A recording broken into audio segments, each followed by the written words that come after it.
برم یا برم؟ پس یادت نره فقط تا فردا شب. من پلک رو هم نمیذارم تا جوابت رو بشنوم.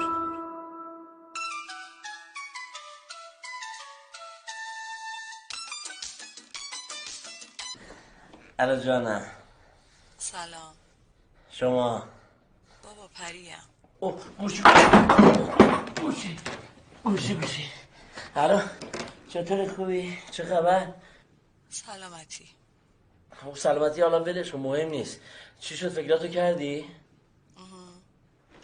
خب ببین من کل دیشب و امروز فکر کردم. منم کل دیشب و امروز اصلا نتونستم پلک رو هم بذارم، همش بیدار بودم. ولی امیدوارم منو ببخشی. قول میدی ناراحت نشی؟ آره. واقعیت